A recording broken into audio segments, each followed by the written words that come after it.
Assalamualaikum warahmatullahi taala wabarakatuh. Saya Ahmad Rafi bin Muhammad, nombor metrik 276470, pelajar Universiti Utara Malaysia. Di sini saya ingin menerangkan berkenaan dengan pengurusan sumber manusia dan prestasi pekerja di dalam organisasi. Apa itu HRM? HRM ini adalah singkatan daripada Human Resources Management ataupun dalam bahasa Melayunya pengurusan sumber manusia, di mana terlibat secara langsung dengan aktiviti pengendalian kaki tangan di dalam satu organisasi ataupun dalam organisasi itu ada satu jabatan yang menguruskan hal ehwal pekerja. Dan organisasi dapat mencapai objektif dan matlamat jika sumber daya manusia dianalisis dan dikendalikan dengan berkesan. Hal dan kebajikan pekerja dapat dikemaskini dengan sistematik.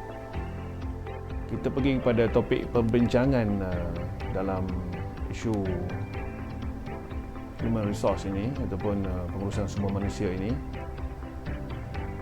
Yang pertama ialah bermula dengan proses pengambilan, komitmen dan penilaian pekerja. Pengurusan sumber manusia berusaha untuk mencapai kecekapan dan keadilan di dalam organisasi.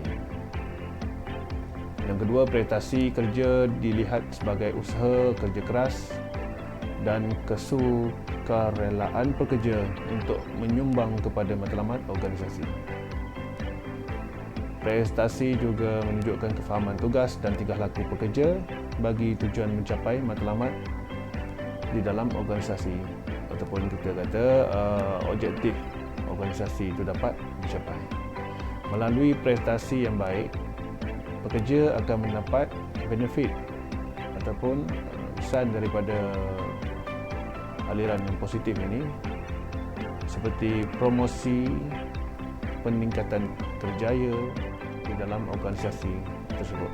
Kaedah kajian yang digunakan di dalam artikel ini adalah merujuk kepada kaedah kualitatif dan kuantitatif. Apakah yang dikatakan dengan kuantitatif ini?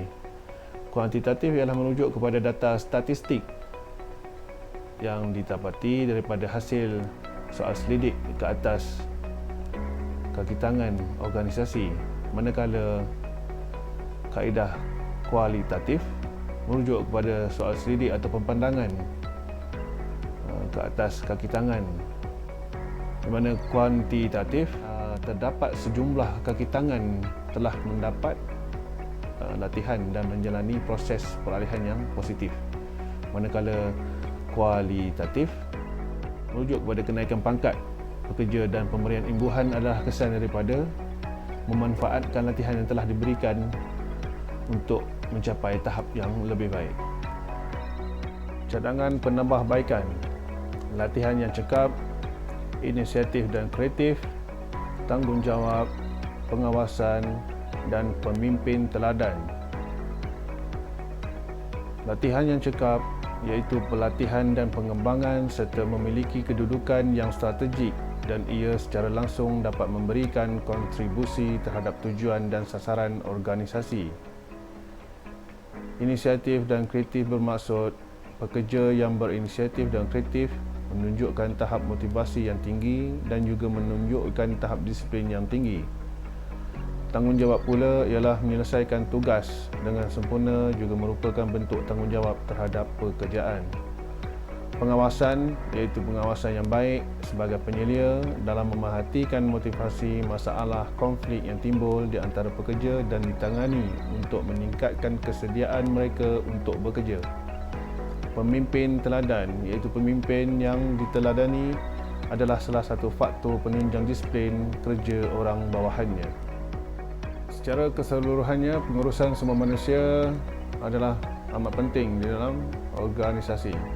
Pengurusan sumber manusia perlu melakukan penambahbaikan dalam menguruskan kebajikan pekerja supaya dapat mengekalkan keupayaan terhadap keperluan organisasi. Harus mempunyai perancangan yang tepat dan berasas supaya dapat memberikan impak yang baik kepada organisasi. Sekian, terima kasih.